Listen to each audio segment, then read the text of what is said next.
박혜상의 생생성 역사인 가요.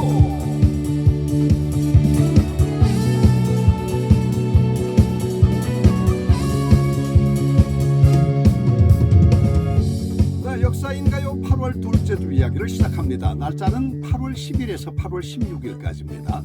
먼저 1900년 8월 10일 한인애국단 이봉창 의사 출생. 네, 이봉창 의사가 출생한 날입니다. 1932년에 있었던 일이죠. 1월 8일이었습니다. 정확히 시간은 11시 44분 오전. 네. 일본의 신년 관병식이 열리고 있는데 여기에 히로히토가 참석을 하거든요. 이 민족의 원흉 히로히토를 척살하기 위해서 이봉창 의사가 일본까지 건너간 겁니다. 관병식이 끝나고 인파 속에서 쭉 빠져나오는데 적당한 지점에서 바로 이봉창 의사가 폭탄을 날립니다. 그냥 난리가 났죠. 아수라장이죠. 정말 마차가 뒤집혀지고 뭐 말이 쓰러지고 사람이 엎치락뒤치락 쓰러지고 그렇게 아수라장인 상태에서 히로히토는 어떻게 명이 길어가지고 빠져나가게 됩니다. 그리고는 일경들이 그 자리에서 모두 둘러싸가지고 그냥 범인으로 보인다 싶은 조금이라도 의심이 된다 싶은 사람들을 막 후드려 잡기 시작합니다. 막 후드려 잡아요. 그렇게 아수라장이 된 겁니다. 그런 상황에서 아주 점잖은 신사한 사람이 딱 나타나죠. 그만둬! 나야! 내가 그랬어! 하고 딱 나타난 겁니다. 내가 던졌어요. 내가 던졌어. 날 잡으란 말이야. 나타난 거예요. 이분이 바로 상해 임시정부 한인애국단 소속의 이봉창 의사였습니다. 독립투사 이봉창. 그렇습니다. 정말 대단한 용기지 않습니까? 무엇보다도 그런 상황에서 다른 사람들을 막 그냥 잡는데 어쩌면 도망칠 수도 있었지 않을까 하는 생각도 드는데 그 자리에서 오히려 나요! 내가 던졌어! 하고 딱 나타날 수 있는 이 용기. 대단하지 않습니까? 물론 거사는 여러분들 아시다시피 실패로 돌아갔습니다. 하지만 그 거사로 인해 가지고 우리 국내에 그냥 그 독립에 관한 어떤 그 의지가 불타오르기 시작한 거죠. 독립의 일념을 다시 한번 일깨워준 그런 아주 역사적인 사건이었습니다. 그뿐이 아닙니다. 중국 정부에서도 사실 중국에서는 어떤 그 특별하게 항일에 대한 어떤 거사 같은 게 없었거든요. 그걸 보면서 정말 한민족이 대단하구나. 그런 생각을 하면서 그 거사에 감동을 입어가지고 중국 정부에서 지원을 하게 되는 겁니다. 그 지원을 끌어낸 바로 그 사람이 이봉창 의사였고 이날의 거사였었습니다. 한 가지 좀 안타까운 일은요. 이봉창 의사의 묘가 서울 용산구에 있는 효창공원에 있습니다. 가면 3의사의 묘가 있는데요. 이봉창, 윤봉길 그리고 백정기 이렇게 세 분 의사의 묘가 있습니다. 어라? 그런데 묘가 또 하나가 더 있어. 그 묘는 바로 가묘입니다. 가묘. 안중근 의사의 가묘를 만들어 놓은 겁니다. 안중근 의사의 유해가 도착하면은 그곳에 안치를 하기 위해서 그렇게 가묘를 만들어 놓은 겁니다. 그래서 유해가 빨리빨리 돌아오기를 기다리는 마음이 간절합니다. 1900년 8월 10일 한인애국단 소속의 이봉창 의사가 출생을 한 날. 그렇게 토막뉴스는 전하고 있습니다. 1946년 8월 10일 이날은요. 북한이 주요 산업의 국유화법을 공포를 합니다. 그러니까 이제 그때 당시에 주요 산업은 교통, 채신, 또 운수, 은행 이런 주요 산업이 되겠죠. 이런 산업들을 모두 국유화하기 위해서 국유화법을 만드는 그런 날이 되겠습니다. 자, 그리고 1995년 8월 11일은요. 국민학교를 명칭을 초등학교로 변경을 한 날입니다. 자, 그러면 초등학교가 어떤 역사를 거쳐서 지금의 이름 초등학교를 갖게 되었는지 잠시 한번 짧게 훑어보도록 하겠습니다.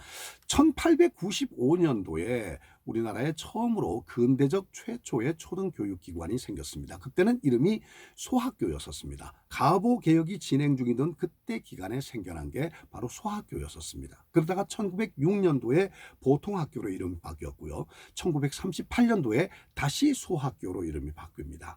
그리고 1941년도에 국민학교, 그 국민학교가 지금까지 쭉 이어져 오다가 1996년 3월 1일부터 초등학교로 다시 또 바뀌게 된 거죠. 이렇게 명칭이 변경된 것은 굉장한 의미가 있습니다. 일제잔재 청산에 신호탄을 울린 거라고 그렇게 생각을 하시면 되겠습니다.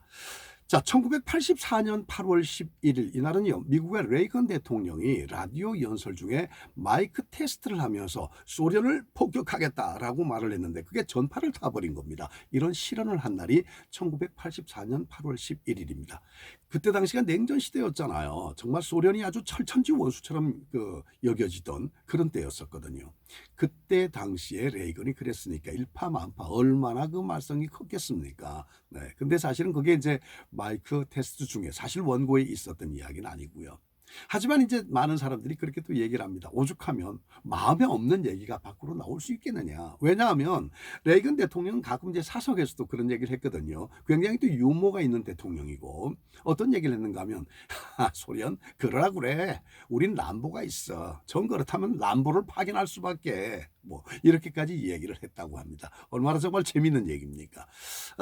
그래서 제가 이 레이건 대통령의 지난 어록들 굉장히 유머러스한 분이기 때문에 그 어록들을 한번 찾아봤습니다. 재미있는 몇몇 가지를 여러분께 소개를 해드리도록 하겠습니다. 1981년 3월 30일 날 레이건 대통령이 존 싱클리 주니어에게 저격을 당합니다. 그렇잖아요. 그렇게 저격을 당하고 난 다음에 병원에 있을 때 이제 낸시 여사가 아내죠. 여보 어떡하지 걱정이 돼서 그걸 보면서 레이건 대통령이 얘기를 합니다. 여보 이 당신이 평소에 늘 하던 얘기 그럴 때는 몸을 숙이라고 그랬는데 내가 몸을 숙이는 걸 내가 잊어버렸어요. 그런 얘기를 해요. 네. 그리고 이제 수술을 받을 때 의사들에게 수술대 딱 올라가면서 의사들에게 한 말이 있습니다.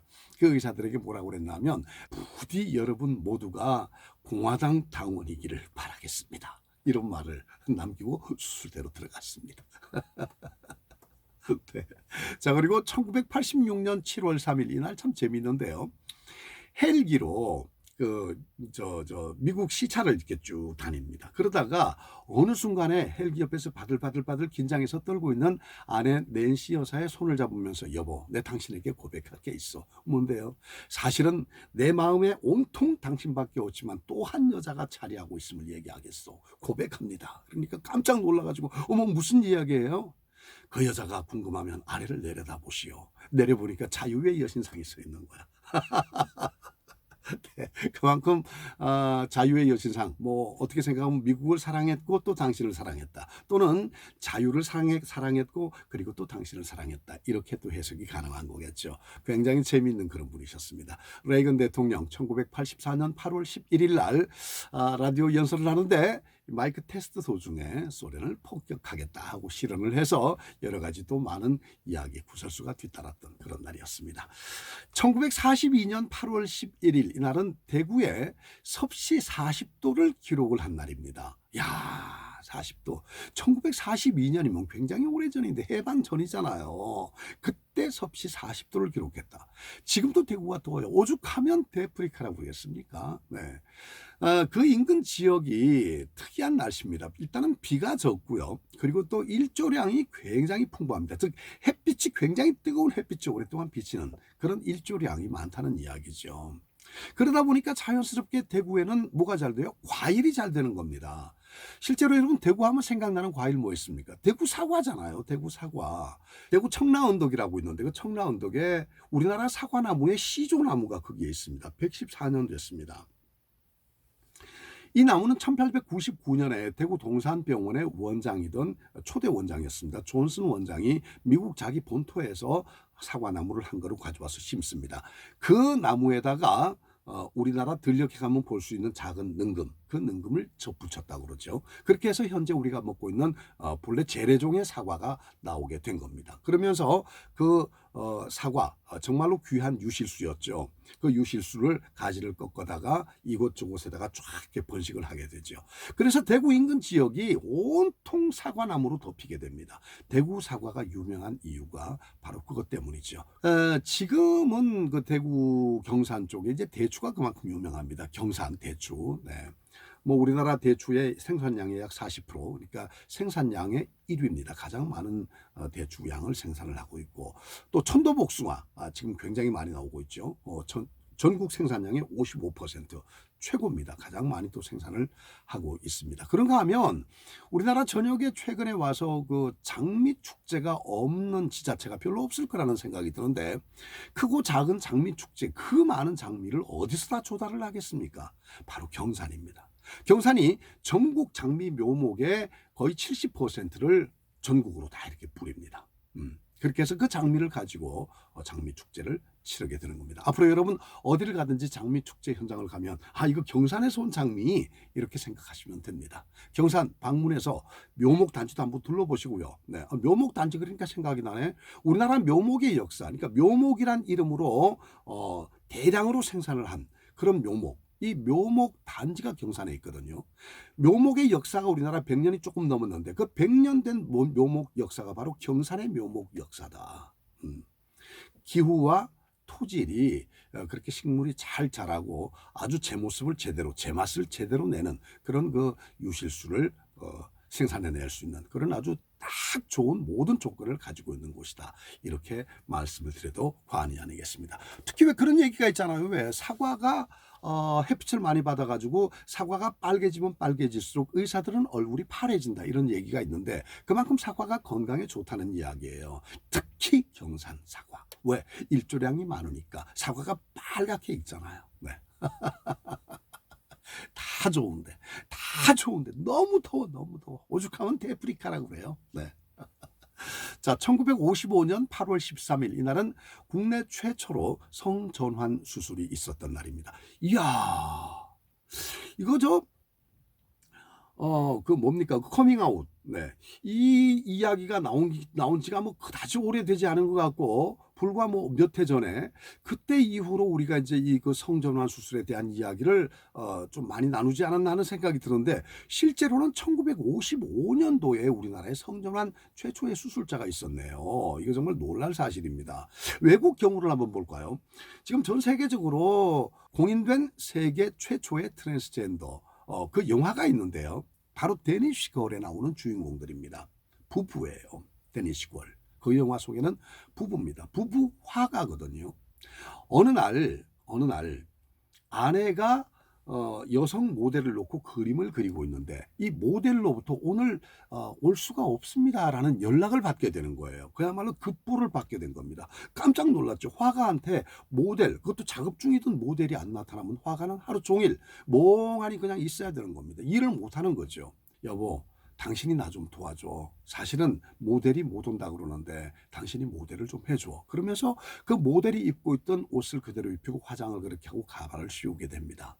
그렇게 해서 여성화된 남편을 보고 이제 그림을 그리는데, 문제는 모델 역할을 하고 있는 이 남편이에요. 남편도 화가잖아요. 그래서 딱 그 자세를 취하고 있는데 상황이 이상해지는 거야. 왜? 마음의 동요가 일어나는 거예요. 오히려 내가 남자로 있을 때보다도 지금 여성의 모습을 하고 있을 때 더 어떤 삶의 의욕이라든가 아니면 뭐 어떤 그 솟구치는 어떤 그 삶에 대한 열정이라든가 욕망이 점점 더 강해짐을 자기가 느끼는 거예요. 그 한순간에. 그래서 이 사람이 그때부터 자신의 정체성에 혼란을 겪기 시작합니다. 그러면서 아내가 없을 때마다 여성 복장을 입고 여자를 흉내를 내기 시작하죠. 근데 그때마다 늘 정말 그동안 찾아볼 수 없었던 행복감과 희열감에 빠져드는 겁니다. 어느 날 아내에게 얘기를 하죠. 여보, 사실 나 이렇고 이래. 여자로 옷을 입고 여자의 말투를, 여자의 행동을, 여자의 모습을 하고 있을 때 나는 더 내 인생의 행복을 느끼는 것 같아. 나 여자로 살아가면 안 될까? 당신이 도와줘. 결국 아내는요, 사랑하는 남편이 여성으로서나마 행복해지기를 기원하는 그런 마음으로, 정말 넓은 마음이죠. 그런 마음으로 여자가 되는 법을 가르쳐줘요. 이렇게 여성으로서 가져야 될 그런 여러 가지 것들을 가르쳐줍니다. 그래서 정말 오케이, 좋아, 여보, 좋아, 그렇게 하면 돼, 좋아. 그렇게 해서 남편이 점점 정말로 어느 여성보다도 더 아름다운 여성으로 점점 비춰져가는 그 모습을 보면서 마음속으로, 이야, 난 또 하나를 정말 불가능한 걸 해냈구나 하는 어떤 그 화가로서, 예술가로서의 영감으로 정말 그 어떤 그 자아도취가 되는 거죠. 그렇게 성취감을 맛보고 있는데, 그런 반면에 마음속으로 또 한켠에는 그러면 그럴수록 내 남편을 잃어버리는 거예요. 마음이 얼마나 착잡하겠습니까? 자, 이야기는 여기까지. 여기서 더 나가면 저 나쁜 사람 돼. 왜? 아니, 내용이 나쁜 사람 되는 게 아니라 이 스포일러. 안 됩니다. 그러니까 꼭 데니스 걸 찾아서 한번 보시길 바라겠습니다. 보시면 참 많은 걸 느끼게 됩니다. 네. 우리나라 이야기를 다시 또 돌아보도록 하겠습니다. 얼마 전에 우리나라에 휴가 중에 성전환 수술을 하고 돌아온 병사가 하나 있었죠. 변모모 하사였었습니다. 깜짝 놀랐죠. 결국에는 군에서 너 제대해라, 안 되겠다. 여기서 복무를 할 수가 없다. 그랬더니 자신은 계속되는 복무, 난 군인이 되고 싶다. 그렇다면 나 여군으로 계속 복무를 하겠다고 희망을 했습니다. 그럼에도 불구하고 국방부는 전역심사위원회를 열어가지고요, 강제 전역을 결정을 하게 되죠. 네. 그렇게 해서 결정을 하고 군에서 말 그대로 쫓아내는 겁니다. 후의 소식이 1월 30일 날 들려오죠. 숙명여자대학교에 합격을 합니다. 그런데 학교에서 여학생들이 반대를 하는 겁니다. 아무리 성전환 수술을 했기로서니 염색체는 바뀌지 않는다 이겁니다. 그러면서 급기야는 대자보가 여기저기 나붙기 시작합니다. 그러면서 학생들이 결국 TF팀까지 꾸리게 돼요. 태스크포스 팀을 꾸리게 되는데 그 학생이 입학을 못하게 저지하는 그런 TF팀이 만들어지게 된 겁니다. 결국 등록을 포기합니다. 2월 7일 날 그 뉴스에 또 떠 있죠. 그렇게 해서 한 여성으로 좀 더 정말 평범한 인생을 살아가려고 했습니다만은 그게 사회적으로 주어지질 않았다. 지금 어떻게 살아가고 있는지 모르겠습니다만은 자신의 성 정체성이 그렇다면 여성으로서, 희망하는 여성으로서 작은 행복이나마 어디선가라도 찾길 바라겠습니다. 정말로. 네. 누구나 행복할 권리는 갖고 있거든요. 성소수자도 마찬가지로 행복할 권리를 갖고 있는 겁니다. 네. 자, 1945년 8월 15일 볼까요? 이날은 일본 천황 무조건 항복 선언. 그럴 수밖에 없죠. 8월 6일 날 히로시마의 한방, 8월 9일 날 나가사키의 한방, 원자폭탄을 투하한 겁니다. 그냥 연합군에 무조건 항복을 할 수밖에 없었죠. 6일 후에, 그러니까 8월 15일 날. 그렇게 무조건 항복을 선언합니다. 그러면서 2차 세계대전이 막을 내리게 되고 우리나라는 해방을 맞이하게 되고, 그리고 3년 후인 1948년 8월 15일 대한민국 정부 수립. 지금까지 이렇게 오게 된 겁니다. 네. 자, 1653년 8월 16일 이날은요, 네덜란드 선원 하멜 일행이 표류. 네. 제주도에 도착을 하게 되잖아요. 그리고 그때 당해 1653년을 기준으로 해서 약 50수년 전에 이순신 장군이 전라 좌수사로 계셨던 전라 좌수영으로 배치가 됩니다. 하멜 일행이. 그래가지고 노역을 하게 되죠. 노역을 하다가 나가사키로 탈출을 하게 되고 그리고 1668년도에 본국인 네덜란드로 돌아갑니다. 돌아가자마자 자신의 14년 동안의 그 억류 생활을 보고서로 작성을 하게 되죠. 이 보고서를 우리는 하멜 표류기라고 훗날 출판이 된 걸 우리는 보고 있는 겁니다. 네. 그렇게 해서 이 하멜 표류기, 그러니까 이 보고서가 작성이 되면서 사실상 우리 조선이라는 작은 나라가 서양의 많은 나라들로부터 알려지게 된 그런 계기가 됩니다. 1653년 8월 16일 네덜란드 선원 하멜 일행 표류. 자, 이 토막 기사를 전하면서 오늘 이야기를 마무리 짓도록 하겠습니다. 이제 오늘의 노래를 전하면서 마무리를 하도록 하겠는데, 오늘의 노래는요 1932년 1월 8일로 돌아가 봐야 될 것 같습니다. 왜냐하면 좀 전에 말씀드렸습니다만 신년 관병식이 열리고 있었던 도쿄, 그곳까지 이봉창 의사가 가잖아요. 왜? 히로히토가 거기 온다는 정확한 정보를 가졌으니까 가서 폭탄을 던졌습니다. 그러나 거사에는 실패를 했습니다만은 우리나라의 독립에 대한 어떤 그 의지는 더 확고하게 떨쳤던, 그리고 잠자고 있던 독립 의지를 일깨웠었던 바로 그런 일대 거사였었습니다. 그래서 이봉창 의사를 생각하면서 야, 정말 남자는 남자다. 남자는 이 정도가 남자 아닐까. 노랫말도 그렇고 또 여러 가지 면에서 이봉창 의사가 아마도 살아계신다면 이런 분이 아니셨을까 하는 그런 생각마저 갖게 됩니다. 그래서 남자 중에 남자, 상남자, 사내 중에 사내, 멋진 사내, 나훈아의 사내를 노래하면서 오늘 마무리를 하도록 하겠습니다. 다음 주에 다시 또 인사드리겠습니다. 여러분 고맙습니다. 감사합니다.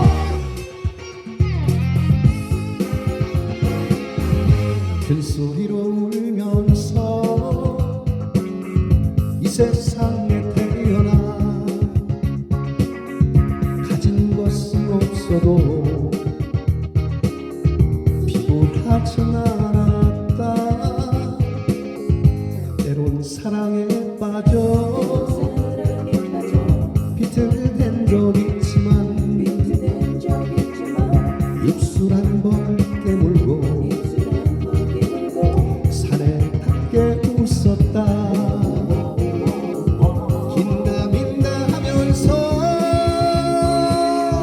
조마조마하면서 설마 설마 하면서 부대끼며 살아오. 이 세상을 믿었다. 나는 나를 믿었다. 추억은 친구야. 물론 너도 믿었다.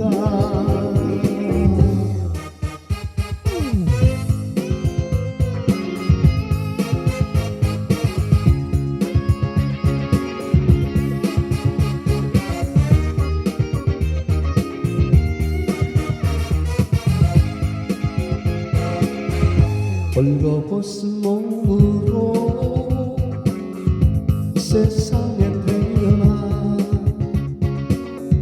사랑할 건 없어도 부끄럽지도 않아.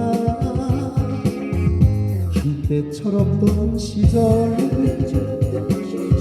방황한 적 있지만 수주 한 잔 마시고 산에 닿게 믿었다. 긴가민가 하면서 조마조마하면서 설마 설마 하면서 부대끼며 살아오. 이 세상을 믿었다. 나는 나를 믿었다. 추억은 친구야. 물론 너도 믿었다. 미련 같은 건 없다. 후회 역시도 없다. 산에 닿게 산다가 산에 닿게 갈 거다. 산에 닿게 갈